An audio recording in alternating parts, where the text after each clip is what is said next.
Hello दोस्तों, welcome to Great Scholars Academy. मैं हूं सनी जैन। वेलकम करता हूं आपका चैप्टर नंबर 10 में, जिसका नाम है मीडियन और मोड। देखो, कहीं ना कहीं मीन वाले चैप्टर में हमने एवरेज निकालना सीख लिया था, लेकिन यहाँ पर मीडियन और मोड के अंदर हम दो चीज़ें समझने की कोशिश करेंगे। एक, वैल्यू कितनी ज़्यादा रिपीट होती है, यानी कि एक नंबर एक सीरीज़ में कितनी बार बार रिपीट हो रहा है, दैट इज़ मोड।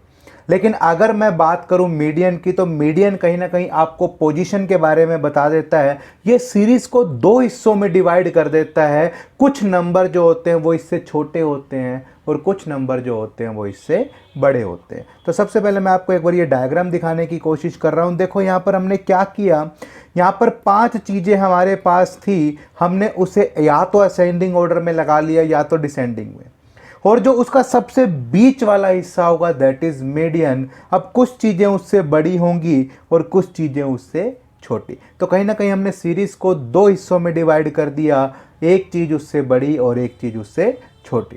तो सबसे पहले मीडियन और मोड आपकी कहीं ना कहीं पोजिशनल एवरेज है।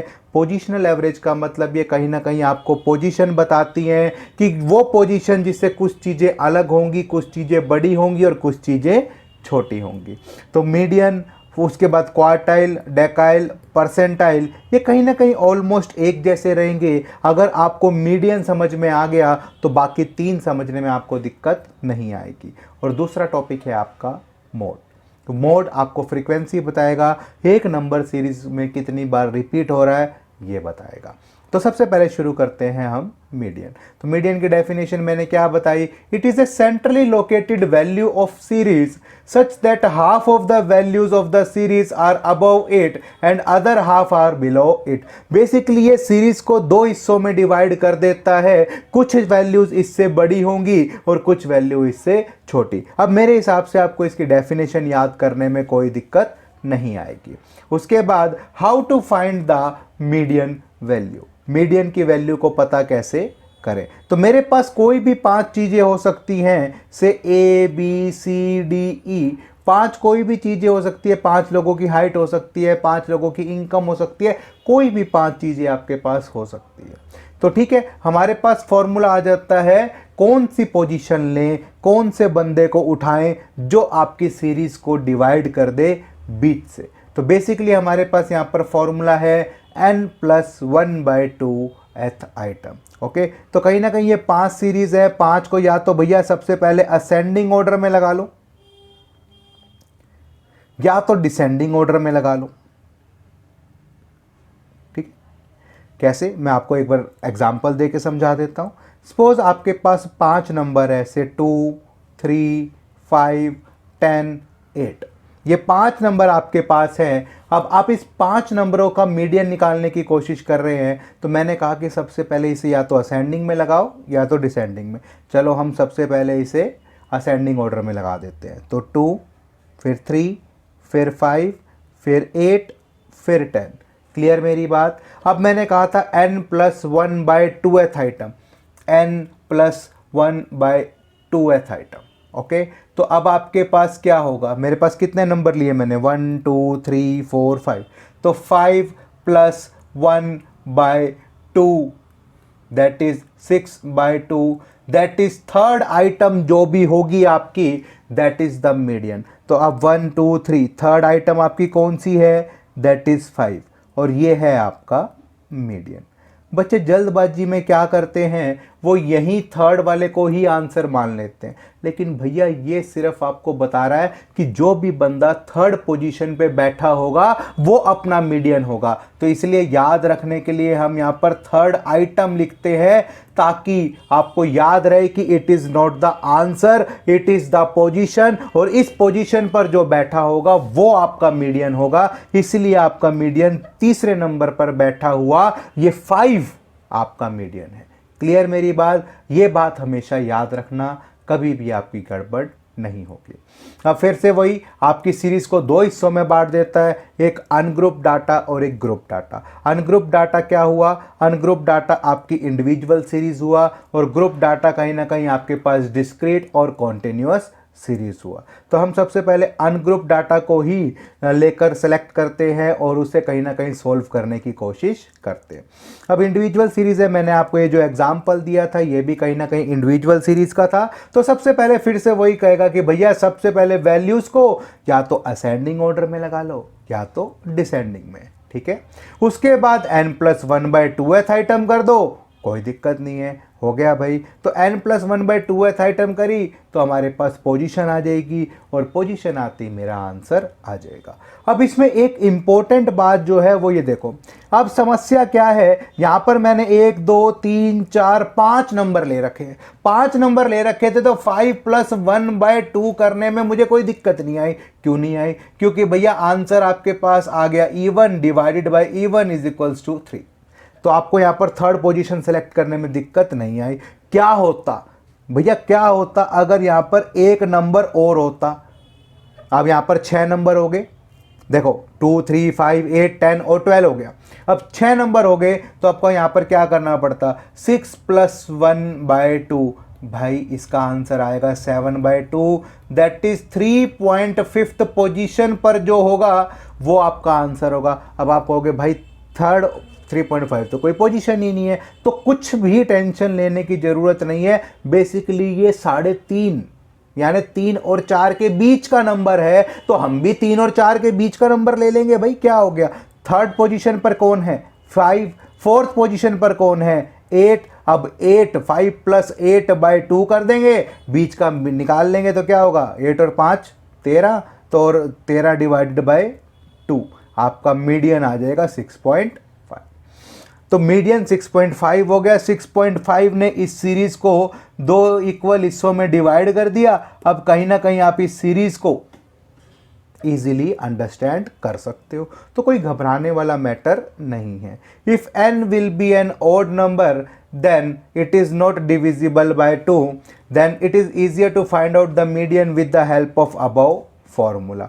तो देखो जब आपके पास ऑड नंबर है तो आपको कोई भी दिक्कत नहीं आएगी, आप आराम से मीडियन को फाइंड आउट कर सकते हो। यहाँ पर 5 नंबर है, 5 के अंदर वही 5+1/2 जो भी चीज़ थर्ड पोजीशन पे होगी दैट इज आपका मीडियन। समस्या कब होगी? जब n of the series can be an even number, जब n आपका इवन नंबर होगा। जब 6 8 10 12 ऐसी सीरीज होगी तब समस्या होगी। अब आपके पास यहाँ पर देखो 4 नंबर है तो 4+1/2, अब आपके पास क्या हो गया? 5/2 दैट इज 2.5, यही हो गया। अब 2.5 है, फिर से टेंशन लेने का कोई मैटर ही नहीं है भाई। क्यों नहीं है? क्यों नहीं है 2.5 पे? तो साइज ऑफ सेकंड आइटम ले लो, साइज ऑफ थर्ड आइटम ले लो, डिवाइडेड बाय 2 कर दो। तो 10+12/2 कर दो, 10+12/2 कर दो, आपके पास आंसर आ जाएगा 11। ये आपका मीडियन हो जाएगा। तो सिंपल है, अगर वही 11.5 12.5 कुछ भी आ जाए तो 2 नंबरों के बीच का वर्ड या नंबर निकाल दो, आपका आंसर सिंपल हो जाएगा। क्लियर मेरी बात? तो ये आपके पास उसने बहुत मुश्किल सा फॉर्मूला बना दिया, ऐसा कुछ था नहीं। तो size of n/2th item, size of n+1/2th item by 2। आप इसको ऐसे समझना चाहो ऐसे समझ लो, वरना जो भी आपका आंसर आएगा 2.5, तो साइज ऑफ सेकंड आइटम ले लो, साइज ऑफ थर्ड आइटम ले लो। 2.5 किसके बीच में आएगा? 2.5 2 और 3 के बीच में आएगा, तो साइज ऑफ सेकंड आइटम, उसके बाद plus size of third item. ये फॉर्मूला है टीचर की सेटिस्फेक्शन के लिए, size of third item divided by 2, ये हो गया फॉर्मूला। तो इसीलिए फॉर्मूला अपने आप क्रिएट करने की कोशिश करो। अगर फॉर्मूला क्रिएट करना सीख गए फिर आपको दिक्कत नहीं आएगी। तो कोई भी क्रैमिंग वाली चीज़ बिल्कुल नहीं है, कंसेप्ट है और कंसेप्ट बड़ा इजी होता है। डन मेरी बात? तो ये आपके पास देखो सबसे पहले 1 2 3 4 5 6 7 8 9 10 11 11 नंबर दे रखे, 11 नंबर दे रखे, तो 11+1/2 दैट इज 6th आइटम। अब 6th आइटम निकालने के लिए अपनी पोजीशन अपने को पता लगी। इंडिविजुअल सीरीज है तो सबसे पहले क्या करेंगे? असेंडिंग या डिसेंडिंग ऑर्डर में लगाएंगे। ये हमारे पास क्वेश्चन में असेंडिंग और डिसेंडिंग ऑर्डर लगा रखा है। उसके बाद 6th आइटम हमारा मीडियन था, तो आपका आंसर आ गया दैट इज 21। आंसर दोनों ही सीरीज से सेम आएगा, चाहे असेंडिंग में कर लो चाहे डिसेंडिंग में कर लो, उससे कोई फर्क नहीं पड़ेगा। डन मेरी बात? यहाँ तक कोई डाउट है? ओके। अब आपके पास कई सारे क्वेश्चन हैं, यू कैन ईजिली सोल्व, बहुत ही आसान है, कोई दिक्कत वाली बात नहीं है। Calculation the median in the basis of group data. Group data में सबसे पहले मैंने आपको कहा था डिस्क्रीट सीरीज। तो अब देखो डिस्क्रीट इंडिविजुअल सीरीज का मैं फॉर्मूला लिख देता हूं, साइज ऑफ n+1/2th आइटम। आपको भी ऐसे ही याद रखना है कि हमने सबसे पहले पोजीशन निकाली और उस पोजीशन पर जो बैठा होगा वही आंसर होगा। ऐसे ही यहां पर भी बिल्कुल सेम है, size of n+1/2th item. Okay मेरी बात। तो देखो सबसे पहले यहाँ पर एक इंपॉर्टेंट चीज़, अब यहाँ पर डिस्क्रीट सीरीज़ है, आपको पता है डिस्क्रीट सीरीज़ कौन सी होती है, जहाँ पर x भी होता है और जहाँ पर उसकी फ्रीक्वेंसी भी होती है। तो मैं आपको एक अपनी तरफ से एक हिंट और एग्जांपल लेके समझा देता हूँ ताकि आपको दिक्कत ना रहे। मैंने पूछा भाई क्लास में 15 मार्क्स कितने बच्चों के आए, 16 कितने, 17, 18, 19, 20 इतने मार्क्स कितने कितने बच्चों के आए। तो एग्जाम्पल दिया है, तो यहाँ पर जैसे 2, 3, 1, 4, 5, 6 हो गया डन। अब मैं यहाँ पर निकालूंगा CF, क्यूमुलेटिव फ्रीक्वेंसी निकालूंगा। क्या निकालूंगा? Cumulative frequency. क्यूमुलेटिव का मतलब होता है टोटल, तो फ्रीक्वेंसी का टोटल। तो 2 + 3 5, 5 और 1 6, 6 और 4 10, 10 और 5 15, 15 और 6 21। अब आप ये मत सोचना मैंने एक रैंडम नंबर लिया है तो 21 आ गया तो सर आपने ओड नंबर या इवन नंबर बनाने के लिए ऐसा कुछ कर दिया। देखो अब यहाँ पर आपके पास आ गया 21। अब यहाँ पर आपका जो n है, number of students, number of item, वो आपको फ्रीक्वेंसी बताएगा। तो कहीं ना कहीं आपके पास n+1/2th आइटम जो करना था वो आप अब यहाँ पर फ्रीक्वेंसी से करोगे। 21+1/2th आइटम आप करोगे तो आपके पास 22/2 दैट इज 11 आ जाएगा। लेकिन 11th position, it is not the answer, it is the position. अब देखो 11 किस नंबर में इंक्लूड हो सकता है क्यूमुलेटिव फ्रीक्वेंसी में से देखेंगे। 10 तक तो आ ही नहीं सकता 11 क्योंकि इससे बड़ी वैल्यू है। तो ये 15 में इंक्लूड होगा और 15 में इंक्लूड होगा तो ये है आपकी मीडियन और जो x होता है दैट इज माई आंसर।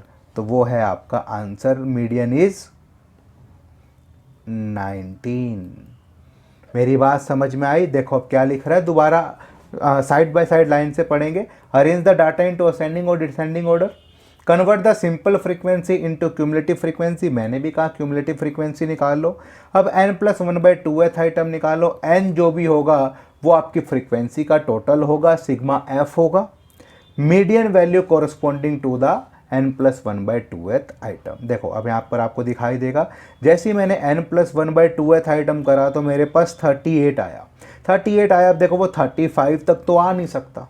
मैंने कहा ना कि बड़ी वैल्यू है तो बड़ी ही वैल्यू से एब्जॉर्ब कर सकती है, तो इसीलिए आपके पास 38 आया। तो 38 35 में तो नहीं आ सकता, तो इससे बड़ा नंबर कौन सा है, दैट इज़ 51। तो frequency is not the answer. हमेशा आंसर जो होता है वो x सीरीज़ में होता है। तो अब आपका आंसर क्या होगा, दैट इज़ 7। तो आपका मीडियन क्या होगा, 7। क्लियर है मेरी बात? बहुत ही ईजी है, इसके अलावा कुछ नहीं है। जब भी आपके पास फ्रीक्वेंसी सीरीज आएगी तो n+1/2th आइटम निकालना है, लेकिन कहाँ पर निकालना है, इसलिए मैं यहाँ पर लिख रहा हूँ क्यूमुलेटिव फ्रीक्वेंसी सीरीज में से आपने जो कैलकुलेट करोगे उसमें से जो आपका आंसर बनेगा that is the median. Clear मेरी बात? बड़ा ही सिंपल है और कुछ नहीं है। इसके बाद कुछ क्वेश्चंस आप इजीली सॉल्व कर पाओगे, इसके अंदर आपको कोई भी दिक्कत नहीं आएगी। ये है आपके पास कॉन्टिन्यूस सीरीज। इसके बाद आपके पास क्या आ जाती है, कॉन्टिन्यूस सीरीज। ये तीसरी सीरीज है। यहां पर आपके पास n+1/2th आइटम करते आ रहे थे, यहां पर हम n/2th आइटम करते हैं। ओके, अब ध्यान देने वाली एक इंपॉर्टेंट बात मैं आपको समझा रहा हूं कि आपको याद कैसे रहे।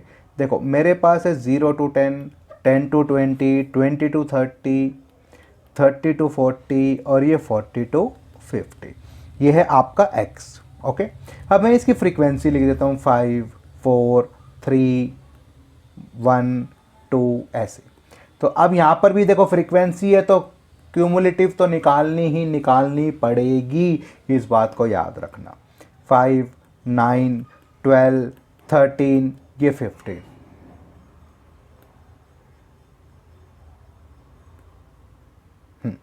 5, 9, 12, 13, 15 डन हो गया। अब इंपॉर्टेंट बात देखो, ध्यान से समझना। अब मैंने आपको क्या कहा था भैया, आपने क्यूमुलेटिव फ्रीक्वेंसी निकाल ली, n/2 कर दो, n/2 कर देते हैं। n/2 किया तो 15/2 करा, 15/2 करते ही आपको पता लगा जी 7.5 जो पोजीशन होगी वही अपना मीडियन होगा। तो 7.5 मैंने देखा भाई किस में आ रहा है, तो 7.5 आपको पता लग गया जी इसमें आ रहा है।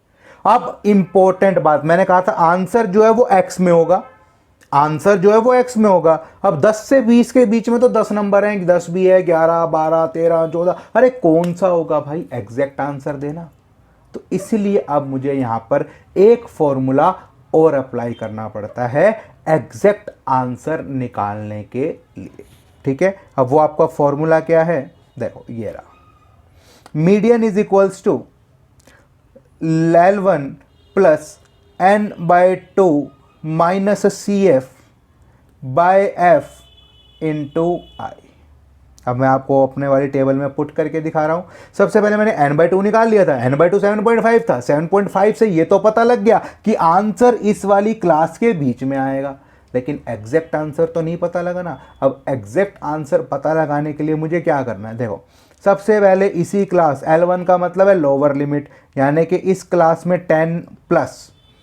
अब n/2 मैंने निकाल लिया था, n/2 मेरा आया था 7.5, तो 7.5 माइनस, अब यहां पर इंपॉर्टेंट चीज, क्यूमुलेटिव फ्रीक्वेंसी CF, इससे पीछे वाली को लेंगे हम, ये है आपका 5, क्योंकि 7.5 में से 9 तो माइनस होने से रहा। कि अगर मैं करंट वाली इसकी लेते, सर आपने सर्कल तो ये वाली सीरीज कर दी, 9 को माइनस नहीं किया आपने, भाई CF ये तो हो ही नहीं सकती क्योंकि इससे बड़ा नंबर है, तो इसलिए मैंने इससे छोटा नंबर लिया, तो इसलिए इससे पीछे वाली सीरीज को मैंने इंक्लूड किया। और उसके बाद फ्रीक्वेंसी, इसी क्लास की फ्रीक्वेंसी कितनी है, इस क्लास की फ्रीक्वेंसी 4, और आई आपका क्लास इंटरवल का गैप होता है, 10 से 20 के बीच का गैप होता है, दैट इज 10। फिर से मैं आपको एक इंपॉर्टेंट बात बता दूं, इस इक्वेशन को अलग से सॉल्व करना, वो अपना बेसिक मैथ मत लगा देना कि सर हमने तो एलसीएम ले लिया, बहुत मुश्किल कैलकुलेशन हो जाएगी, फालतू की कैलकुलेशन है और कुछ नहीं है। तो आपके पास 2.5/4 इंटू 10, इसको अलग से सॉल्व करना, 10 से मल्टीप्लाई कर देंगे तो 10 प्लस 25/4, 4 6 24 और 4.25 ऐसा कुछ आएगा, तो आपका आंसर आएगा 16.25। ये है आपका आंसर। लॉजिक समझ में आया कि हमने एक एक्स्ट्रा फॉर्मूला क्यों लगाया? सिंपल है, बहुत इजी है, आपको कोई क्रैम करने की ज़रूरत नहीं पड़ेगी। डन मेरी बात, यहाँ तक कोई डाउट? ओके, अब हम एक बार स्टेप बाय स्टेप पढ़ लेते हैं। फिर से वही अरेंज असेंडिंग और डिसेंडिंग ऑर्डर में लगाओ, फिर फ्रीक्वेंसी को क्यूमुलेटिव फ्रीक्वेंसी में कन्वर्ट कर लो, यहाँ पर n/2 सर्च कर लो और उसके बाद इस फॉर्मूले को पुट कर दो। अभी आपको करके भी दिखा रहा है। सबसे पहले आपने, ये आपका सीरीज़ है, ये x है, ये f है, तो आपने क्यूमुलेटिव फ्रीक्वेंसी निकाल ली। n/2 करना है तो 161/2 करा तो आपका 80.5 आ गया। आपने देखा 80.5 किस में आ रहा है, 80.5 आपका इस क्लास में आ रहा है, तो मैं इसे हाईलाइट कर रहा हूँ। ओके, 80.5 आपका किस में आ रहा है, इस क्लास में आ रहा है। मैंने कहा था इससे पीछे वाली को CF लेते हैं, तो मैं इसके ऊपर एक ऐसे हट सी बना देता हूँ ताकि आपको याद रहे, क्लियर, कि हमें जो CF लेनी है वो पीछे वाली लेनी है। फॉर्मूला तैयार है आपके पास, अब कोई दिक्कत है ही नहीं। तो L1 यहाँ पर आपके पास 20 हो जाएगा, प्लस n/2 आपने निकाल लिया था, दैट इज 80.5। CF पीछे वाली क्लास को लेना था तो 60, इस क्लास की फ्रीक्वेंसी है आपके पास 46 और इनके बीच का डिफरेंस है 10। ये आ गया आपका आंसर। जब आप इसे सॉल्व करोगे इजीली आपका आंसर आ जाएगा। क्लियर मेरी बात? यहाँ तक कोई डाउट? अब आपके पास कुछ क्वेश्चन है, आप बड़े इजीली इसे सॉल्व कर सकते हो। Calculation of median in case of cumulative frequency series. अब आपके पास देखो सीरीज बदल बदल के क्वेश्चन देगा। अभी तक सीधी सीरीज दे रखी थी कंटिन्यूअस, लो भाई आओ क्वेश्चन करो काम खत्म। देखो कंटिन्यूस सीरीज थी, बड़ी सिंपल सीरीज थी। अब आपके पास देखो सीरीज में क्या कहा है कि जी उसने मुझे पहले ही लेस देन सीरीज दे रखी है। अब मैंने आपको एक ही बात कही थी चैप्टर नंबर 4 में, मैंने कहा था कि जब भी हम फॉर्मूले अप्लाई करेंगे तो हमें एक्सक्लूसिव सीरीज चाहिए होगी, हमें लेस देन सीरीज नहीं चाहिए भाई। तो हमें सबसे पहले इस सीरीज को किस में कन्वर्ट करना पड़ेगा, एक्सक्लूसिव सीरीज में, अपनी भाषा में बोले तो नॉर्मल सीरीज में। और मैं आपको लेस देन सीरीज को कन्वर्ट करना सिखा चुका हूं इजीली। तो लेस देन 10, तो 0 to 10, 10 से कम कितने बच्चों के मार्क्स, दैट इज 15। उसके बाद 20 से कम, इसके बीच का डिफरेंस दैट इज 20। 20 से 30 के बीच में, इसके बीच का डिफरेंस दैट इज 25। 30 से 40 के बीच में 24। 40 से 50 के बीच में 12। ये आपके ऐसे आपने सीरीज को कन्वर्ट कर लिया, हो गया। अब ये सीरीज सिंपल बन गई। अब कुछ नहीं है, मीडियन निकालो, n/2 करो। जैसे ही हमने n/2 करा तो आपको पता लगा 125 आया। अब 125 देख लो भाई कौन सी सीरीज में आ रहा, 125 आपका आ रहा था ये। तो ये आपकी बन गई मीडियन क्लास, इससे पीछे वाली बन गई आपकी क्यूमुलेटिव फ्रीक्वेंसी। और घबराने वाली ज़रूरत नहीं है भाई, फ्रीक्वेंसी को बीच में भी लिख सकते हो और क्यूमुलेटिव फ्रीक्वेंसी को उधर भी लिख सकते हो। बेसिक उससे कोई फ़र्क टेबल में नहीं पड़ता कि सर पिछली बार आपने डायग्राम बनाया था कुछ ऐसे, वो उधर कोने में ऐसे आ रहा था, अब आपने सेंटर में ऐसे ले दिया, ऐसा कुछ नहीं है।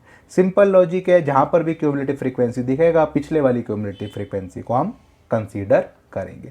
सिंपल लॉजिक है, इसमें ज्यादा मुश्किल कुछ भी नहीं है। डन मेरी बात।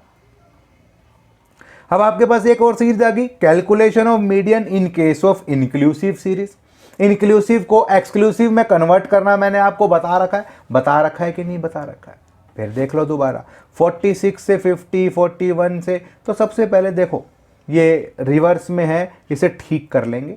तो 11 से 15 कर लेंगे, फिर उसके बाद 16 से 20 कर लेंगे, फिर 21 से 25 कर लेंगे, और ऐसी फ्रीक्वेंसी को भी 7, 10, 13 ऐसे कर लेंगे।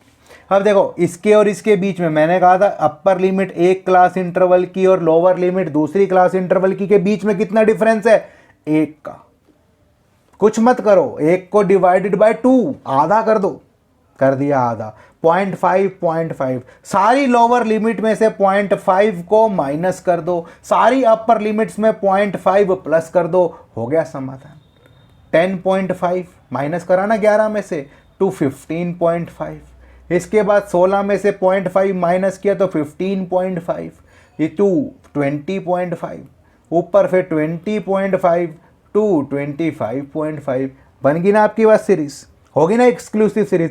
एक्सक्लूसिव सीरीज के बनते फिर आपकी गाड़ी जो है बिल्कुल ट्रैक पर आ जाती है। तो बेसिकली आपको ऐसी टेंशन लेने वाला मैटर नहीं है कि सर कुछ नया हो गया। सिर्फ याद रखो मीडियन हमेशा एक्सक्लूसिव सीरीज पर अप्लाई होगा।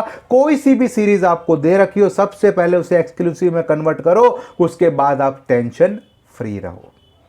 इसके बाद फिर आ गया sir calculation of median when class interval are unequal. अरे अनइक्वल है तो क्या हुआ, लेकिन है तो एक्सक्लूसिव ना, तो आपको यहां पर कोई फर्क नहीं पड़ेगा। वो आई जो था, जो क्लास इंटरवल का डिफरेंस था, जोन सी क्लास आप किया है उसका डिफरेंस ले लेना। देखो यहां पर आपका टोटल आया 156, 156 डिवाइडेड बाय 2 दैट इज आपका आ गया 78, और 78 आपका लाई कर रहा है इस वाली क्लास में, ये ऐसे मैंने बना दिया।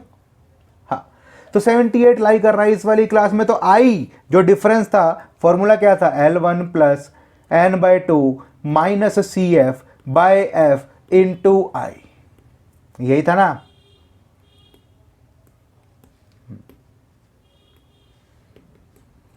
इंटू आई।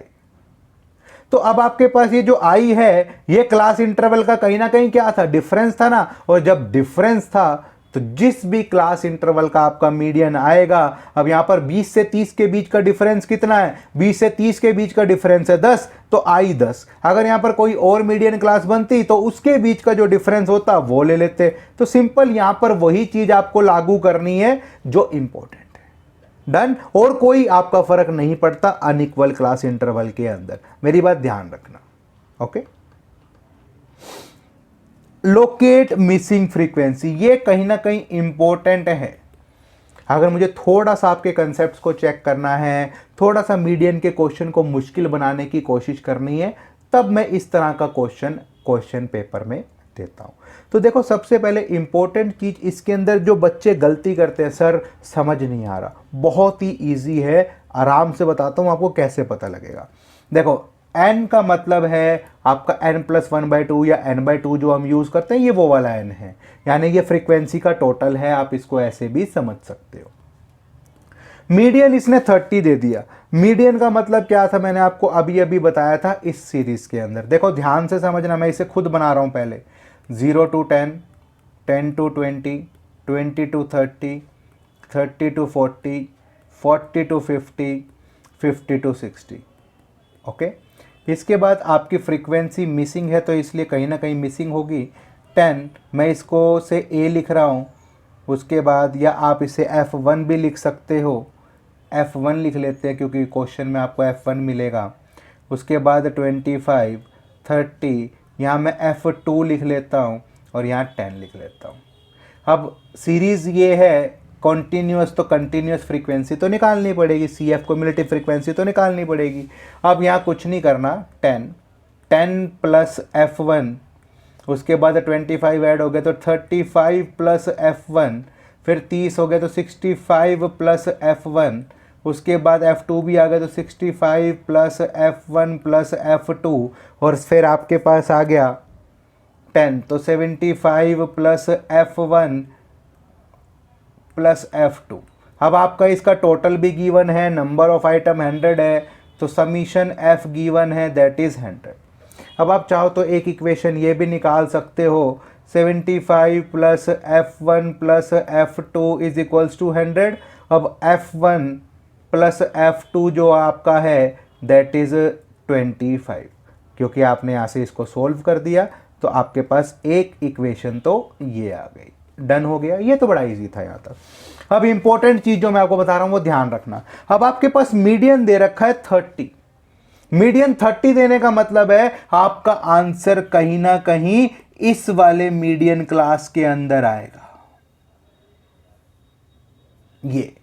ये इंपॉर्टेंट है क्योंकि 30 से 40 वाली वैल्यू के बीच में ही आंसर आएगा, क्योंकि मीडियन 30 है। अब आपके माइंड में एक चीज और होगी, सर 30 तो ऊपर वाली सीरीज में भी है, सर 30 तो ऊपर वाली सीरीज में भी है। हमने एक्सक्लूसिव सीरीज के अंदर यह कहा था कि एक्सक्लूसिव सीरीज वो सीरीज होती है जो अपनी अपर लिमिट को एक्सक्लूड करती है, अपनी अपर लिमिट वाली वैल्यूज को छोड़ देती है। तो 30 अगर नंबर होता तो वो किस में आता, वो ऊपर 20 से 30 में नहीं आता, वो 30 से 40 में आता। इसलिए अगर मीडियन 30 है तो वो इसमें लाई करेगा। तो मीडियन 30 का मतलब मीडियन क्लास उसने बता दी, मीडियन क्लास उसने बता दी, तो आपकी आधी समस्या का समाधान हो गया। और ये ऊपर वाली मैं फिर से हवाई जहाज सा बना देता हूं, और कहीं ना कहीं ये आपके पास ये ऊपर इसकी CF भी हो जाएगी।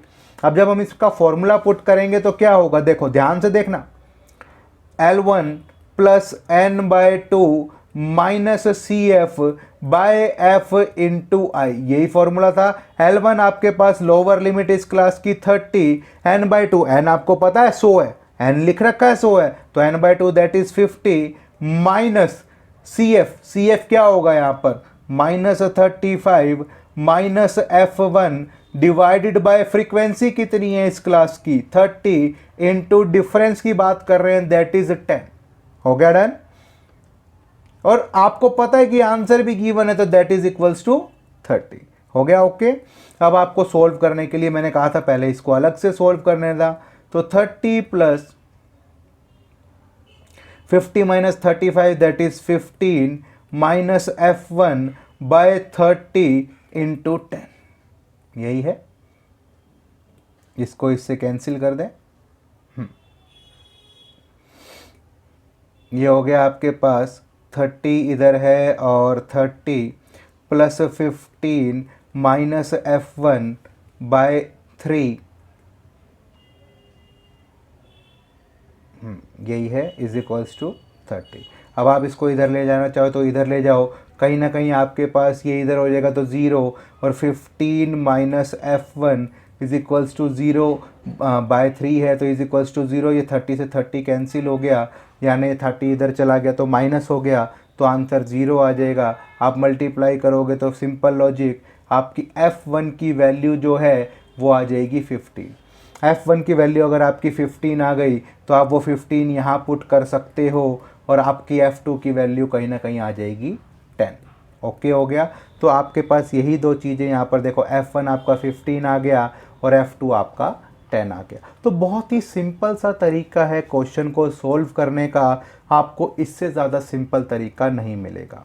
ओके बच्चे कई बार कंफ्यूज होते थे सर मीडियन क्लास कौन सी लें। अब देखो यहाँ पर देखो मीडियन क्लास, मीडियन 40 दे रखा है, तो इसका मतलब जो आपकी मीडियन क्लास होगी वो 30 से 60 वाली होगी, क्योंकि 40 हमेशा इसके बीच में लाई करेगा। तो देखो ये आपकी मीडियन क्लास होगी और ये इससे ऊपर वाली हम CF ले लेंगे, काम खत्म। तो बहुत ही सिंपल और बहुत ही आसान तरीका है इन तरह के क्वेश्चन को सॉल्व करने का।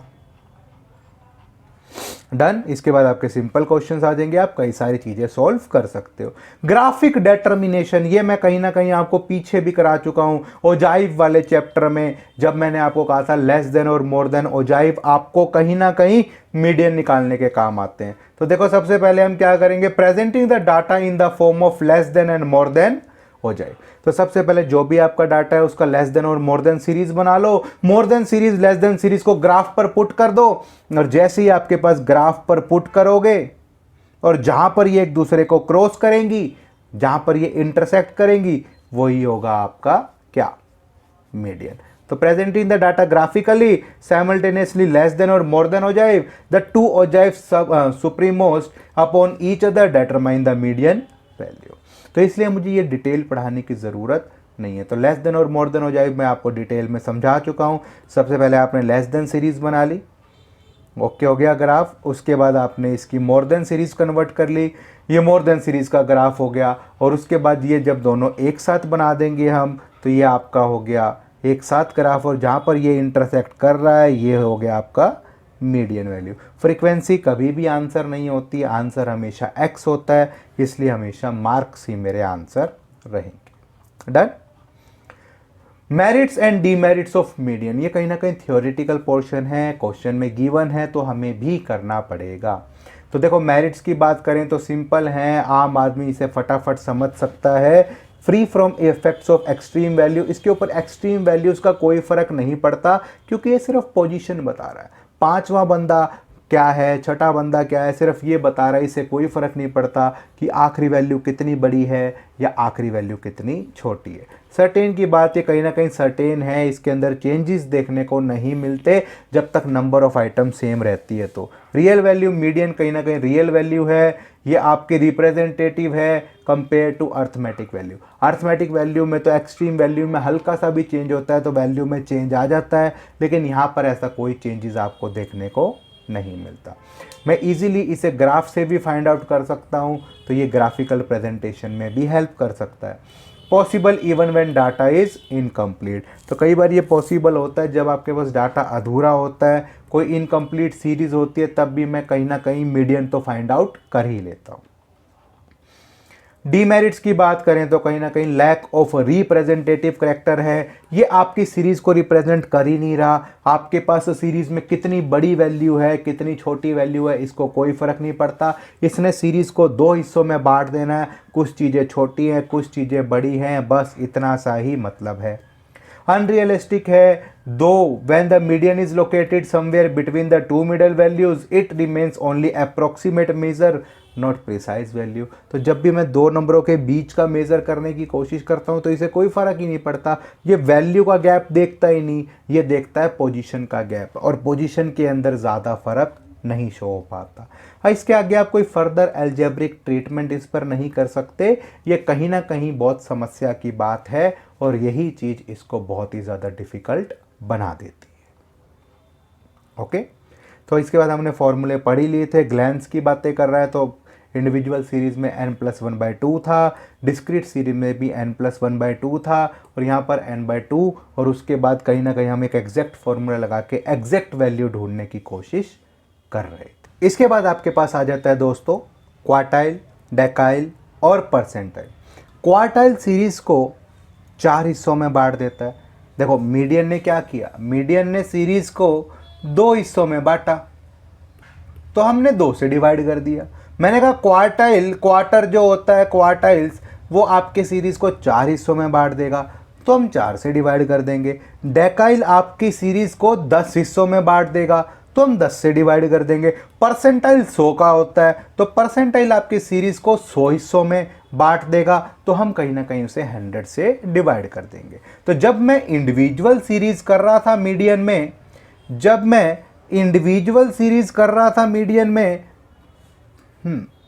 तब मैंने n+1/2 लिखा। अब मैं जब क्वार्टाइल कर रहा हूं, क्वार्टाइल्स की बात कर रहा हूं, तो मैं n+1/4 करूंगा। अगर मैं डेकाइल की बात कर रहा हूं, तो क्या करूंगा, मैंने कहा सीरीज को 10 हिस्सों में बांट देता है, तो n+1/10 करूंगा। और ऐसे ही मैं परसेंटाइल की बात कर रहा हूं, तो n+1/100 करूंगा। डन मेरी बात, कहीं ना कहीं लॉजिक क्लियर हुआ आपका। अब देखो एक इंपॉर्टेंट चीज मैं आपको ध्यान से समझाने की कोशिश कर रहा हूं, वैसे डायग्राम में भी समझ में आएगी। ये आपके पास एक लाइन है, ओके, ये वाली आपके पास एक लाइन है। मीडियन जो है वो कहीं ना कहीं इस लाइन को सेंटर में से ब्रेक कर देता है। कुछ चीज़ें जो है वो छोटी होंगी और कुछ चीज़ें जो है वो बड़ी होंगी। अब जो आपका क्वार्टाइल है वो क्या करेगा, वो इस सीरीज को 4 इक्वल हिस्सों में बांट देगा। तो एक और लगा देगा इसके बीच में यहाँ पर, और एक और, तो कहीं ना कहीं अब ये 4 इक्वल हिस्सों में बांटने की कोशिश करेगा। ये ओके होगी मेरी बात। तो कहीं ना कहीं ये बहुत ही इंपॉर्टेंट चीज़ है जो आपको इसमें समझनी है। तो अब हम यहाँ पर क्या कर रहे हैं वो देखो, Q1 का मतलब क्वार्टाइल 1, वो आपको क्या चीज़ दिखाने की कोशिश कर रहा है, वो आपको कहीं ना कहीं वो पहला 25% हिस्सा दिखाने की कोशिश कर रहा है जो उसने गैप में बनाया है। उसके बाद ये होगा आपका क्वार्टाइल 2, कहीं ना कहीं ये आपको 50% हिस्सा दिखाने की कोशिश कर रहा है। और ये होगा आपका क्वार्टर 3, तो ये आपको 75% हिस्सा दिखाने की कोशिश कर रहा है। तो जब भी वो मेरे से कहेगा जी क्वार्टाइल्स निकालो, तो हमें सिर्फ 2 ही क्वार्टाइल्स निकालने की बातें करनी है, दैट इज Q1 और Q3। वैसे आप Q2 भी निकाल सकते हो, लेकिन फिर भी क्वार्टाइल्स का मतलब जब भी वो क्वेश्चन में लिखता है कैलकुलेट क्वार्टाइल्स, तो मैं एक पहला वाला क्वार्टर निकाल देता हूँ और एक आखिरी वाला। डन। ऐसी वो मेरे से डेकाइल की बातें करेगा, डेकाइल्स की बातें करेगा, तो इसके अंदर क्या होगा, मैं क्या करूँगा, सीरीज को 10 हिस्सों में बांट देते हैं, 10 10 10 10 ऐसे। तो 1 2 3 4 5 6 7, ये मैं यहाँ 8 लगा देता हूँ, यहाँ एक लाइन लगा देता हूँ, हो गया 9। तो मैं सबसे पहले डेकाइल D1 लेता हूँ और सबसे आखिरी डेकाइल D9 लेता हूँ। आप ये मत सोचना 10 होने चाहिए, एक सीरीज को 10 हिस्सों में बराबर बांटने के लिए मुझे 9 लाइंस लगानी पड़ती है। यहाँ पर देखो सीरीज को 4 इक्वल हिस्सों में बांटने के लिए मुझे सिर्फ 3 लाइन की ज़रूरत पड़ी, तो इसलिए ऐसी सीरीज को इक्वल 10 हिस्सों में बांटने के लिए मुझे 9 लाइंस की ज़रूरत पड़ेगी। तो इसलिए D1 और D9, तो D1 सबसे छोटी वैल्यू यानी वो 10% के आसपास की वैल्यू देगा, और D9 जो है वो आपको कहीं ना कहीं 90% के आसपास की वैल्यू देगा। क्लियर। ऐसे क्वार्टाइल्स हो गया आपके पास। उसके बाद आपका हो जाता है परसेंटाइल। परसेंटाइल आपकी सीरीज को बराबर 100 हिस्सों में डिस्ट्रीब्यूट कर देगा, 100 हिस्से यूं छोटे छोटे छोटे छोटे करके। तो वही फिर से परसेंटाइल P1 और फिर परसेंटाइल P99। तो ऐसे ही जो सबसे छोटी वैल्यू होगी वो P1 होगी और सबसे बड़ी वैल्यू जो होगी वो P99 होगी। तो सबसे पहले हम क्वार्टाइल पढ़ने की कोशिश कर रहे हैं। देखो डायग्राम भी बिल्कुल ऐसे ही कहने की कोशिश कर रहा है। लोअर मिनिमम वैल्यू हम इसे 0% मान लेते हैं, अपर एक्सट्रीम वैल्यू हम इसे 100% मान लेते हैं। इसके बीच में जब वो मीडियन आता है, दैट इज़ वो आपकी सीरीज़ को कहीं ना कहीं आधा आधा तोड़ देता है, 50% पर तोड़ देता है। अब जब क्वार्टाइल आया तो क्वार्टाइल क्या करेगा, वो आपको 4 हिस्सों में डिस्ट्रीब्यूट करेगा। तो ये आपका Q1 हो गया, हम मीडियन भी लिख सकते हैं, इसे Q2 भी लिख सकते हैं, और इसके बाद ये आपका Q3 हो गया। तो ये 25% शो करने की कोशिश करेगा, ये 50 तो हो ही गया, ये 75% शो करने की कोशिश करेगा। क्लियर मेरी बात? अब कोई डाउट? तो जब भी वो मेरे से पूछे estimation of Q1 and Q3, अब मेरे Q1 का फॉर्मूला आपको बता दिया था। Q1 निकालने का फॉर्मूला मैंने आपको बताया n+1/4 आइटम। अब वो मेरे से कह रहा है भैया नहीं 25% अपने को नहीं चाहिए, अपने को तो 75% चाहिए। तो कोई बात नहीं, हम इसे 3 से मल्टीप्लाई कर देंगे तो क्या हो गया? अब Q3 निकालने का फॉर्मूला क्या हो गया? 3n+1/4 item. लो भाई आ गया 75%। तो आपके पास ये ऐसे आपके पास आ जाएगा। ऐसे मैं आपको साथ साथ बता रहा हूँ। D1 का फॉर्मूला मैंने आपको बता दिया था, n+1/10 आइटम। अब वो मेरे से कहे भैया D9 निकाल के दिखाओ, कोई बात नहीं 10% आ गया, 90 से मल्टीप्लाई 9 से मल्टीप्लाई कर देंगे तो n+1/10 आइटम। अब वो D8 कहता तो 8 से मल्टीप्लाई कर देता, D7 कहता तो D7 से मल्टीप्लाई कर देता। तो बेसिकली सिंपल है लॉजिक, और कुछ नहीं है। ओके, ऐसी परसेंटाइल के अंदर हो जाता। P1 निकालने का फॉर्मूला n+1/100 आइटम, और मैंने आपसे कहा जी P99 निकाल के बताओ। अरे ले भाई 99 से निकाल देंगे, 99 से मल्टीप्लाई कर देंगे। तो आपको मैं एक ही साथ साथ कई सारे फॉर्मूले करा दूं ताकि वो आगे जाकर रिवाइज हो जाए। देखो आ गया, तो Q1 और Q3 निकालना है, हो गया डन। अब ये कंटिन्यूस सीरीज में देखो, वहां पर हम n/2 कर रहे थे, मीडियन में यही कर रहे थे ना। अब क्वार्टाइल है तो क्या करेंगे? n/4 करेंगे, क्वार्टाइल में n/4 करेंगे। उसके बाद परसेंटाइल में n/100 करेंगे, डेकाइल में n/10 करेंगे। लॉजिक यार कॉमन है। तो Q1 निकालने की बात कर रहा है तो n/4 करेंगे, Q3 निकालने की बात कर रहा है 3n/4 कर देंगे। सिंपल। आपके पास फॉर्मूले में फिर से जहाँ पर n/2 लिख रहे थे वहाँ n/4 लिख देंगे। अगर यहाँ पर हमने 3n/4 करा है तो यहाँ भी 3n/4 लिख देंगे। डन मेरी बात? अब देखो कैसे। अब डेकाइल, फिर से वही, डेकाइल distribute the series into 10 equal parts. तो सबसे छोटी वैल्यू D1, सबसे हाईएस्ट वैल्यू D9। उसके बाद फिर से वही, हो गया ना डन। देखो D1 निकालने का फॉर्मूला n+1/10। मैंने कहा D4 निकाल दो, 4 से मल्टीप्लाई कर देंगे। मैंने कहा D9 निकालो, 9 से मल्टीप्लाई कर देंगे। कंटिन्यूस सीरीज में क्या होगा? कुछ नहीं होगा यार। D1 निकालने की बात करी है तो n/10 करेंगे। उसने कहा D9 निकाल के दिखाओ, 9n/10 कर देंगे। सिंपल ही तो है, हो गया डन। ये आपका फॉर्मूला बन गया। तो इसीलिए मेरे को कोई कंफ्यूजन नहीं है, सारे फॉर्मूले, सारा रास्ता एक ही रास्ते पर जाता है। सिर्फ समझने की बात यह है कि अगर मैं लॉजिक समझ गया, मैं ट्रिक समझ गया, फिर ये क्वेश्चंस मेरे लिए बहुत ही ज़्यादा सिंपल है, कुछ है ही नहीं। अब ये परसेंटाइल आ गया, परसेंटाइल आ गया तो इसका मतलब क्या? परसेंटाइल कुछ नहीं। मैंने कहा भैया P1 का फॉर्मूला बता दो, मैंने कहा n+1/100, ये लो आ गया। बोला नहीं यार P99 भी निकाल दो, चलो आप साथ साथ, कोई बात नहीं। मैं बोला ले भाई 99 से मल्टीप्लाई कर दो, ये आ गया आपका P99। अब कहा भाई कंटिन्यूस सीरीज है, कोई बात नहीं भाई, लो n/100 करेंगे तो P1 आ जाएगा। P99 n/100 करेंगे, P99 आ जाएगा। तो कंटिन्यूस सीरीज के अंदर भी आपको कोई ऐसी दिक्कत वाली बात नहीं आएगी। हो गया फॉर्मूला क्लियर? ये आपके पास आ गया फॉर्मूला। डन मेरी बात? अब कोई इश्यू वाली बात है ही नहीं इसमें। अब देखो फिर से वही शॉर्टकट में बता रहा है। क्वार्टाइल कहीं ना कहीं 4 हिस्सों में बांट देता है, डेकाइल कहीं ना कहीं 10 हिस्सों में बांट देता है, परसेंटाइल कहीं ना कहीं 100 हिस्सों में बांट देता है। और ये पार्टीशन करने के लिए मुझे कितनी वैल्यू चाहिए? 3, 9 और 99। मैंने कहा ना बीच में कितने डंडे लगाने पड़ेंगे भैया? 4 हिस्सों में बांटना है एक लाइन को, तो 3 डंडों में काम चल जाएगा। इसलिए 3 हिस्से, 10 में बांटना है तो 9 डंडों में काम चल जाएगा, 100 हिस्सों में बांटना है तो 99 डंडों में काम चल जाएगा। तो इसीलिए ये वो आपसे पूछने की कोशिश कर रहा है। अब क्वेश्चन में आ गया, सबसे पहले ये आपकी इंडिविजुअल सीरीज है। इंडिविजुअल है तो सबसे पहले मैंने कहा था असेंडिंग या डिसेंडिंग ऑर्डर में लगा लो, तो हमने सबसे पहले इसे असेंडिंग ऑर्डर में लगा लिया। अब पूछा Q1, Q3, D5, P25, कोई बात नहीं भाई।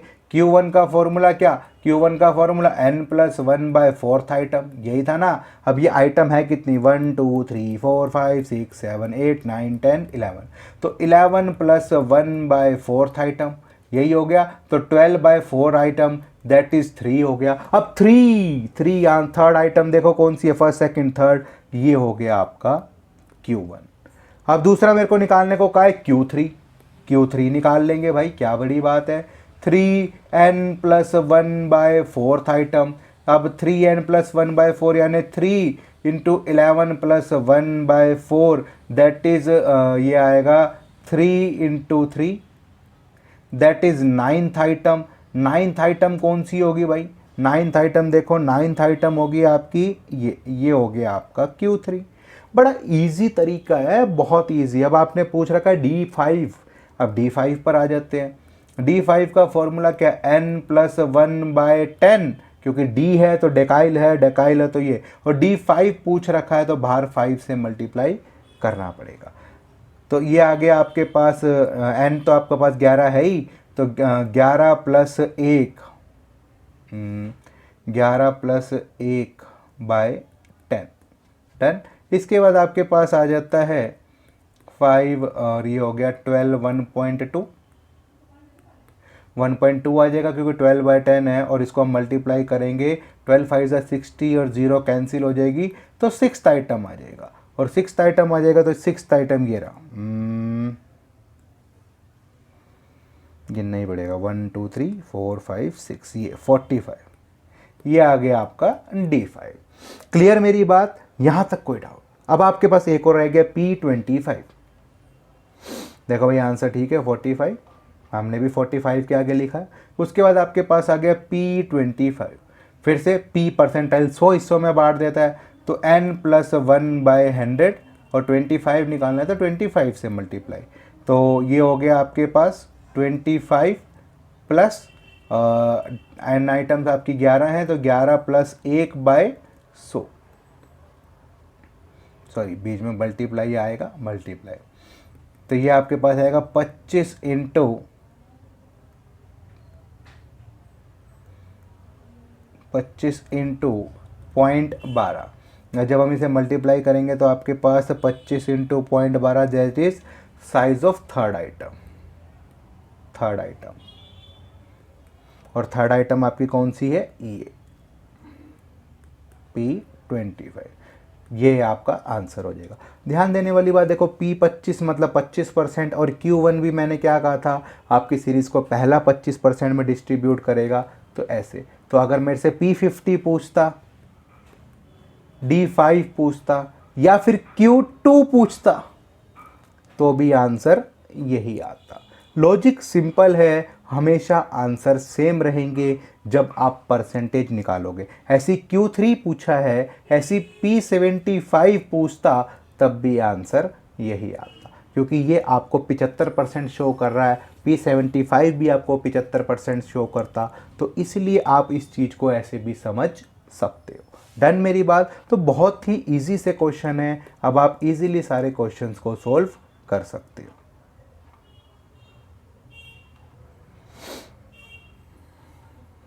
और कोई ऐसी चीज़ जो मुझे आपको बतानी हो? डन। यहाँ तक आपके पास मीडियन, क्वार्टाइल, परसेंटाइल, डेकाइल ये सब कंप्लीट हो चुका है। इसके बाद मोड आ जाता है। मोड बहुत ही इजी टॉपिक है, इसके अंदर से सबसे इम्पोर्टेंट टॉपिक है ग्रुपिंग टेबल। जब भी मुझे ये क्वेश्चन देना होता है एग्जाम पॉइंट ऑफ व्यू से, तो मैं कहीं ना कहीं ग्रुपिंग टेबल वाला क्वेश्चन देता हूँ। इससे सिंपल क्वेश्चन कोई नहीं है, लेकिन इम्पोर्टेंट बहुत है। 6 मार्क्स तक का क्वेश्चन ये बनता है, और कहीं ना कहीं टीचर इसे ही मोड में से देने की कोशिश करती है। अगर मोड से क्वेश्चन आया तो इसी टेबल के फॉर्मेट से क्वेश्चन आता है। देखो, तो मोड कहीं ना कहीं क्या होगा, the mode may be regarded as the most typical series of the value, वो सीरीज जो बार बार रिपीट होती है, the value of the variable which occur most frequently in the distribution is called mode. वो चीज, वो नंबर जो सीरीज में बार बार सबसे ज्यादा रिपीट होता है, दैट इज मोड। तो मेरे पास मोड कैलकुलेट करने के 2 तरीके हैं, एक तो इंस्पेक्शन मेथड है, और दूसरा वो कहीं ना कहीं इंडिविजुअल सीरीज को डिस्क्रीट सीरीज में कन्वर्ट करो, आपको पता लग जाएगा। तो सबसे पहले इंडिविजुअल सीरीज को ही उठाते हैं, और इंस्पेक्शन मेथड का मतलब नाम से ही पता लग रहा है, जांच कर लो, देख लो, पता कर लो, गिन लो, ये सब चीज़ें आपकी इंस्पेक्शन है। तो this method involve just an inspection, one of the simple identity values that occur most frequently in the series is called mode. देखो कहीं ना कहीं अब आपके पास ये 15 बच्चों के सॉल्यूशन है। अब आप चेक करना शुरू कर रहे हैं कौन सा नंबर सबसे ज़्यादा रिपीट हो रहा है। 22 3 बार आ चुका है, ये 4 बार आ चुका है। हाँ, ऐसा कोई नंबर जो इससे ज़्यादा बार रिपीट हो रहा हो नहीं, तो हमारे पास मोड क्या आ जाएगा 22। तो देखो जो नंबर बार बार रिपीट हो रहा है, एक सीरीज में बहुत बार आ गया, मैं शक्ल ही नहीं देखना पसंद, इतना ज़्यादा बार वो रिपीट हो गया, सर दर्द कर दिया उस नंबर को देख के, वही है आपका मोड। क्लियर। इसके बाद by converting individual series into discrete series. लो भाई और आसान तरीका लो, टैली बार लगाकर इंडिविजुअल सीरीज को कन्वर्ट कर लो किस में, टैली बार लगाओ, इंडिविजुअल सीरीज को कन्वर्ट कर लो डिस्क्रीट सीरीज में, काम खत्म। देखो 17 18 19 20 21 22 24 भी है और 23 भी, तो 17 18 19 20 21 22 23 ये 24 भी है। हाँ, अब कुछ नहीं करो, टैली बार लगाना शुरू कर दो। देखो सबसे पहले 22 आ रहा है तो 22 के आगे एक टैली बार, उसके बाद 24 आ गया तो एक टैली बार, 17 आ गया तो फिर एक टैली बार, 18 एक टैली बार, फिर 17 आ गया, 19 18 19 फिर 18 फिर 21 20 21 21 ये 20 के आगे फिर 21 के आगे एक टैली बार, उसके बाद 20 23 20 के आगे एक टैली बार, फिर 23 के आगे एक टैली बार, आखिरी की तीनों 22 हैं। 1 2 3 कुछ नहीं हो गया, ये टैली बार्स थे। अब ये फ्रीक्वेंसी आ गई 2 2 1 2 2 4 1 1। अब जिसकी फ्रीक्वेंसी ज़्यादा है वही आपका मोड है। यही बात हम कह रहे थे, ये भी आपका इंस्पेक्शन मेथड आसान है। क्लियर। अब मैंने आपको इसको देखो फ्रीक्वेंसी ये आपके पास इंडिविजुअल सीरीज दे रखी थी, इंडिविजुअल सीरीज ने डिस्क्रीट बना लिया, पता लगा 10.6 सबसे ज़्यादा बार दिखाई दे रहा है, तो यही है आपका मोड।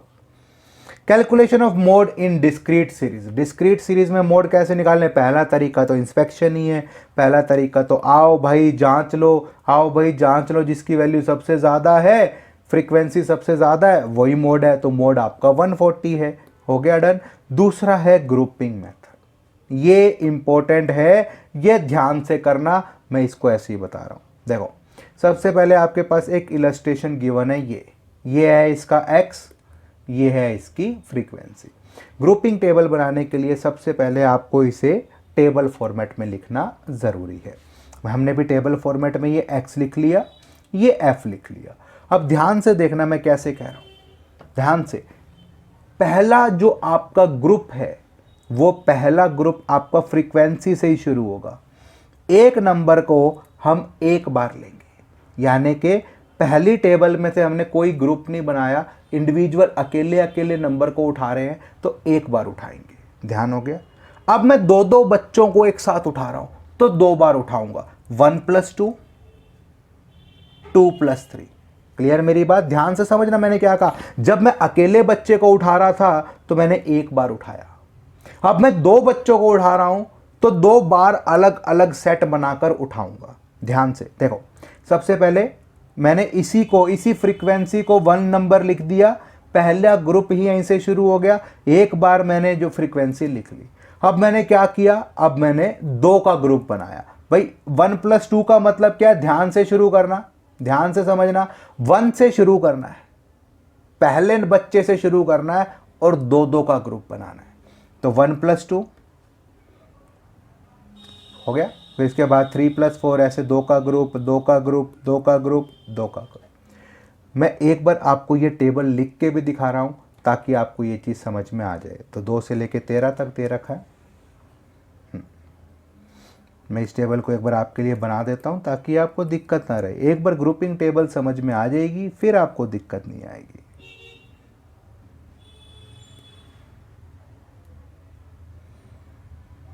एक मिनट लगेगी बस। जो तरीका बता रहा हूँ ना वो बस एक बार इसका ध्यान रख लेना, फिर आपको कभी भी ग्रुपिंग टेबल करने में इतना मज़ा आएगा, बच्चे कंफ्यूज हो रहे होंगे, आप बड़े इजीली उस चीज़ को हैंडल कर पा रहे होंगे। ओके, देखो सबसे पहले हम यहाँ पर x लिखते हैं, यहाँ हम f लिखते हैं। तो यहाँ पर ध्यान से लिखना पड़ेगा, थोड़ा लाइंस में लिखना पड़ेगा, तो मैं थोड़ी लाइंस को जूम कर लेता हूँ।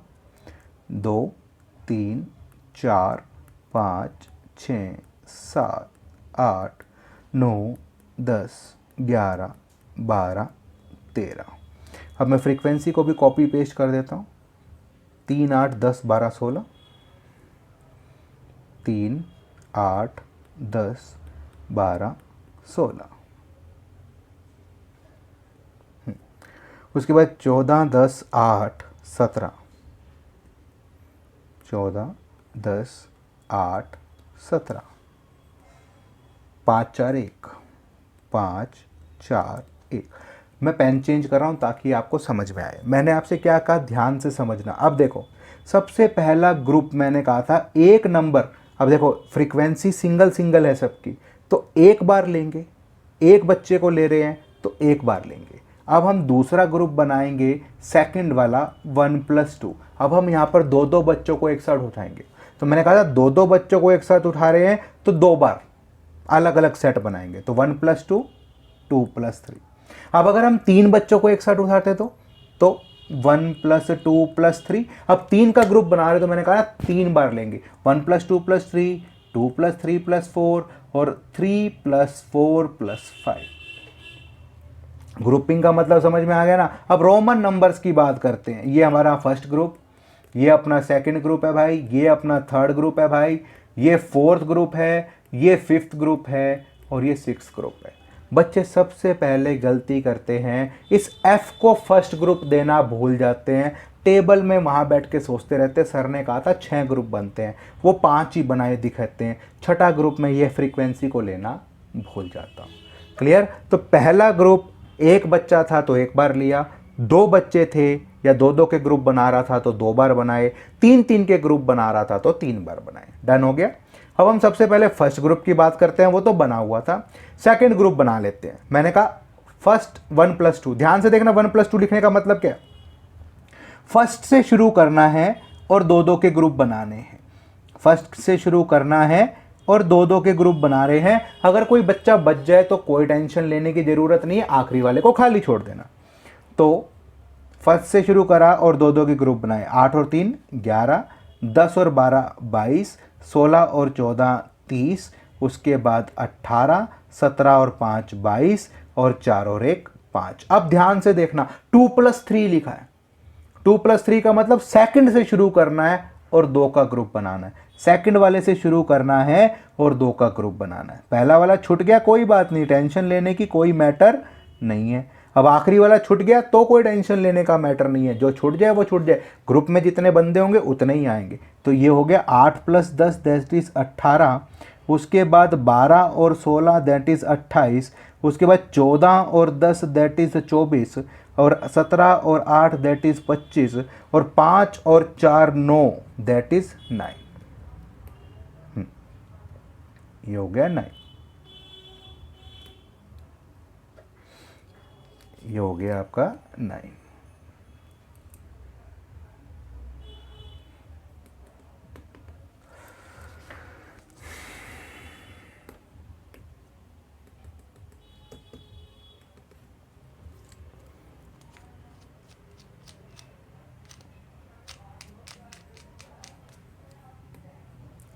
ये हो गया आपका 9। हो गया डन। इसके बाद आखिरी वाला बच गया, उसे छोड़ देते हैं। अब 1+2+3, ध्यान से देखना, 1 2 3 तीन का ग्रुप है, लेकिन पहले से शुरू करना है।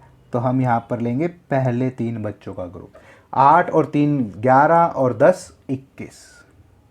उसके बाद फिर तीन बच्चों का ग्रुप, ये हो गया आपके पास 12 और 16 28 और 14 28 और 14 32 42। उसके बाद फिर तीन का ग्रुप, 10 और ये हो गया 17 और 8 25 और 10 35। इसके बाद अगर तीन बचते तो लेते, और अगर नहीं बचते तो कोई टेंशन की बात नहीं थी, हम छोड़ देते। चाहे दो नंबर भी बचते तब भी हम छोड़ देते। अब 2+3+4 का मतलब क्या है, सेकंड से शुरू करना है और तीन तीन का ग्रुप बनाना। तो पहले वाला छोड़ दिया, सेकंड से शुरू करो तीन का ग्रुप, सेकंड से शुरू करो तीन का ग्रुप, फिर तीन का ग्रुप, आखिरी वाले दो बच जाएंगे, उसे छोड़ दो। तो ये हो जाएगा 12 और 8 20 और 10 30। उसके बाद ये 16 और 14 30 और 10 40। और उसके बाद 17 और 8 25 और 5 30। अब आखिरी में 3 + 4 + 5 समझ आ गया होगा मेरे हिसाब से। थर्ड से शुरू करो और 3 का ग्रुप बनाओ। थर्ड से शुरू करो और 3 का ग्रुप बनाओ। थर्ड से शुरू करो 3 का ग्रुप बनाओ। हो गया डन। अब थर्ड से शुरू करना है तो 10 और 12 22 और 16 28 38। उसके बाद ये आपके पास आ जाएगा 14 और 10 24 और 8 32।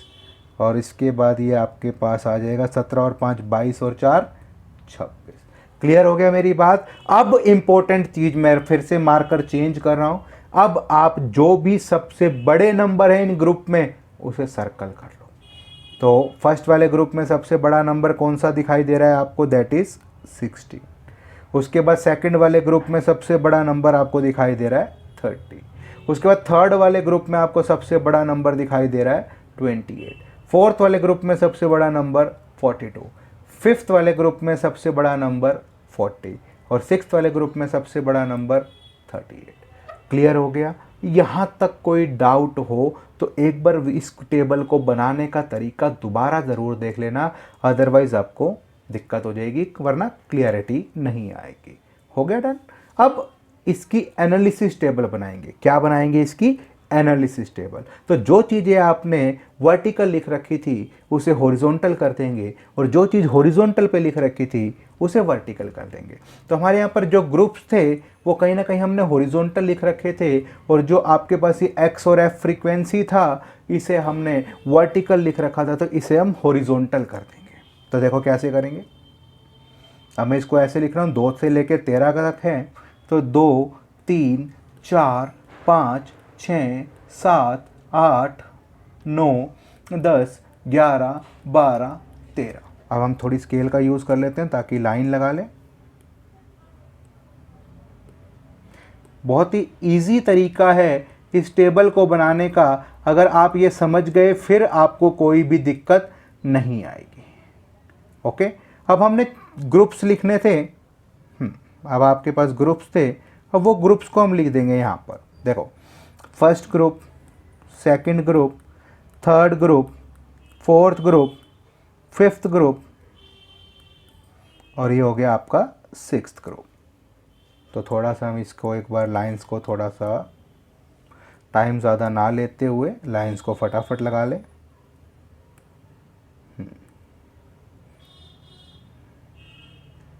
ये अब लाइंस मतलब ना भी स्ट्रेट होती तो भी कोई ख़ास फ़र्क नहीं पड़ता, लेकिन फिर भी थोड़ा डिसेंट लगता है।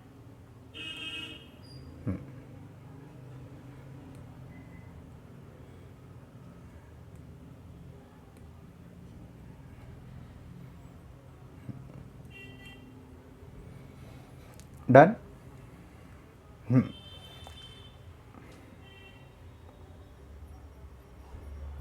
अब देखो, अब ध्यान से देखना क्या है, मैं क्या बताने की कोशिश कर रहा हूँ। सबसे पहले फर्स्ट ग्रुप में सबसे बड़ा नंबर कौन सा है? 16। वो कौन से ग्रुप में आ रहा है? फर्स्ट ग्रुप में। और वो किस नंबर के आगे आ रहा है? 6 के। तो आप वहां पर उसको टिक कर दो। फर्स्ट ग्रुप में सबसे बड़ा नंबर 6 के आगे आ रहा है। दूसरे वाले ग्रुप में देखते हैं। दूसरे वाला ग्रुप है आपका ये, और इसमें आ रहा है 30, और वो किस नंबरों को मिल के आ रहा है? 16 और 14। ये कौन सी क्लास में लाई कर रहे हैं? 6 और 7। तो यहाँ पर एक टिक, यहाँ पर एक टिक।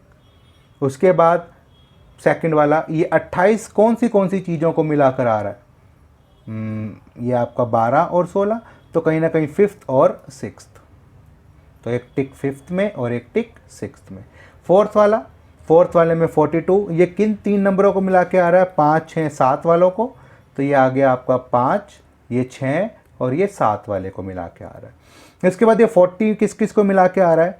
6 7 और 8 को। तो एक टिक 6 में, एक 7 में और एक 8 में। उसके बाद आपके पास ये फिफ्थ सिक्स्थ वाला ग्रुप, ये किसको मिला के आ रहा है भाई? ये आ रहा है 4 5th और 6th को मिला के। ये 4th को मिलाकर, ये 5th को मिलाकर और ये 6th को। अब ये सारे टिक्स का टोटल कर लो। यहाँ पर है 1, यहाँ है 3 टिक, यहाँ है 3 3 6 टिक, यहाँ है 3 टिक और यहाँ ये। तो जिसमें भी टिक सबसे ज़्यादा होंगे वही होगा आपका मोड। यही है सबसे आसान तरीका इसको निकालने का। डन। तो मेरा ऑलमोस्ट कैलकुलेशन में प्लस माइनस मिस्टेक हो सकती है, लेकिन फिर भी मेरे हिसाब से हाँ मेरी कहीं ना 1 2 3 4 5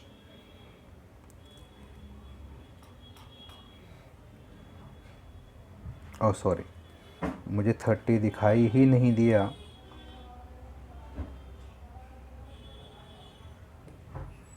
थर्टी था कहाँ पर? फर्स्ट ग्रुप में 17 भी है। सॉरी, देखो दोस्तों एक गड़बड़ होगी ना, मैं वही देख रहा था। देखो फर्स्ट ग्रुप में 17 भी था, तो ये मेरी गड़बड़ होगी। तो हमें कहीं ना कहीं 17 जो था वो 10 के आगे था, तो ये है आपका यहाँ। तो एक यहाँ पर आपके पास एक टिक कम हो जाएगा,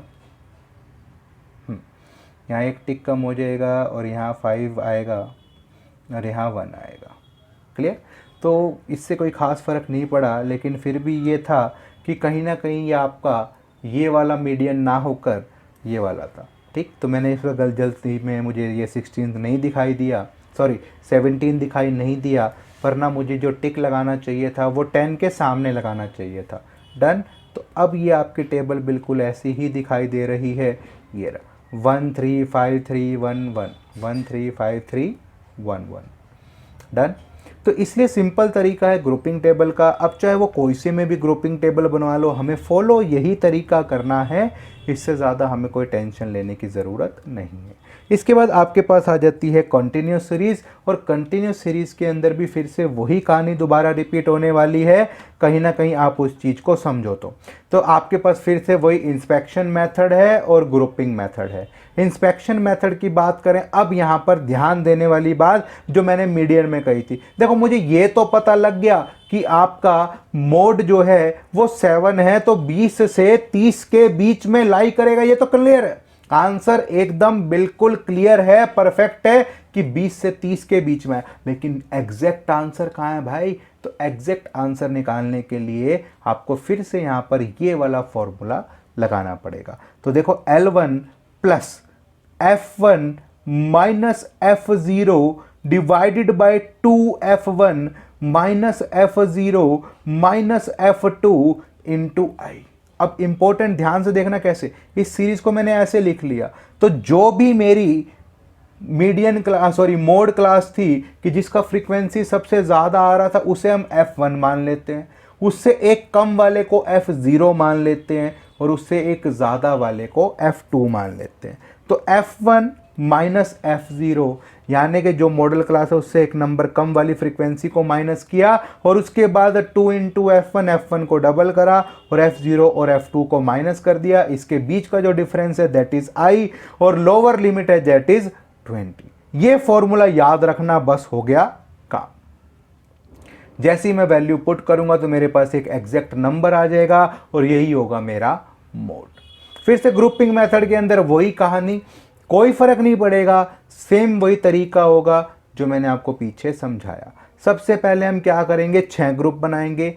एक वाले को मतलब एक बार लेंगे, फिर 2 वाले ग्रुप को 2 बार डिस्कस करेंगे 2 + 3, और 3 वाले ग्रुप के 3 बार ग्रुप बनाएंगे, तो 1 + 2 + 3, 2 + 3 + 4, और फिर इसके बाद 3 + 4 + 5। फिर से एनालिसिस टेबल बना लेंगे, तो सबसे पहले ग्रुप बनाएंगे 6 ग्रुप 1 2 3 4 5 6, उसके बाद एनालिसिस टेबल बनाएंगे, जिसमें भी सबसे ज़्यादा साइन होंगे वो अपनी मॉडल ग्रुप होगा। 20 से 25 के बीच में आंसर आएगा, और फिर हम अपना वैल्यू पुट कर देंगे, अपना फॉर्मूला यहाँ पर लगा देंगे। तो वो फॉर्मूला आपको इस तरीके से अप्लाई करना है, और काम खत्म। तो फिर से वही, अब आपको पता लग गया कि आंसर क्या है यहाँ पर 20 से 25 वाला। तो 20 से 25 वाला तो आपका हो गया F1, इससे पीछे वाला हो गया F0, इससे आगे वाला हो गया F2। अब आप इसको वैल्यू पुट कर सकते हो, आपका आंसर आ जाएगा। तो L1 plus F1 minus F0 divided by 2F1 minus F0 minus F2 into I. तो लोअर लिमिट आपकी होगी 20, F1 हो गया आपका 10, माइनस आपका F0 हो गया 4, 2F1 यानी इसका डबल 20, माइनस 4 माइनस 9 इंटू इसके बीच का डिफरेंस कितना है 5। ये आप मैंने कहा था अलग से सॉल्व कर लेना, आपका आंसर आ जाएगा। तो 20 + 6 बाय 4 इंटू 5, जो 6 पंजे 30 आपके पास आ जाएगा 7.25 के आसपास। तो कहीं ना कहीं आपका जो आंसर आएगा ये रहा 6 + 7, 6 पंजे 30। भाई मेरा आंसर ऐसा क्यों हो रहा है? 9 और 4 13, सॉरी 9 और 4 13 आएगा, मैंने 16 जल्दबाजी में लिख दिया। तो 9 और 4 13, ये हो जाएगा आपके पास 7। तो आपके पास आ जाएगा 20 + 30/7, 7 चौक 28, 7 4 जा 28 और 2 बचा तो 7 2 जा 14। तो 24.2 के आसपास जो है वो आपका कहीं ना कहीं आंसर आएगा। क्लियर? ये आपका बिल्कुल सिंपल तरीका था जिससे आप इसे निकाल सकते थे। उसके बाद 0 to 4, अब आपके पास कोई सी भी चीज़ आ जाए, calculation of mode with intervals which are unequal, तो सबसे पहले हमें कुछ नहीं करना, यहाँ पर आपको कोई फ़र्क नहीं पड़ेगा, उसे इक्वल क्लास इंटरवल में जोड़ लीजिए।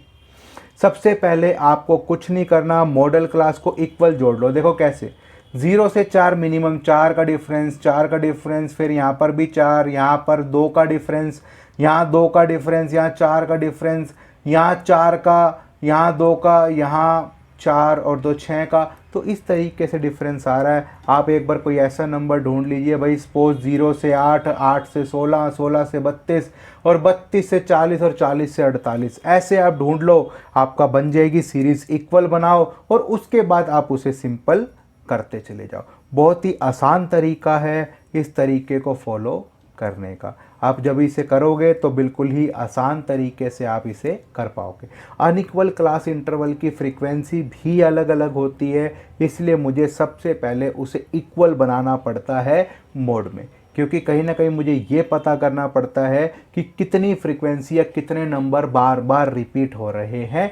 तो इसलिए मुझे यहाँ पर change unequal class interval into equal and work out the analysis table. उसके बाद आपका क्वेश्चन सिंपल हो जाएगा और आप आसानी से उसे फॉलो कर सकते हो। Calculation of mode in inclusive series, मैंने कहा था इंक्लूसिव सीरीज के ऊपर कभी भी आप मोड अप्लाई नहीं कर सकते, तो आपको सबसे पहले उसे किस में कन्वर्ट करना पड़ेगा? एक्सक्लूसिव सीरीज में। 10 से 19, 19 से 20, तो 20 के बीच में 1 का गैप, फिर से डिवाइडेड बाय 2, आधा कर दो, लोअर लिमिट्स में माइनस, अपर लिमिट में प्लस कर दो, काम खत्म।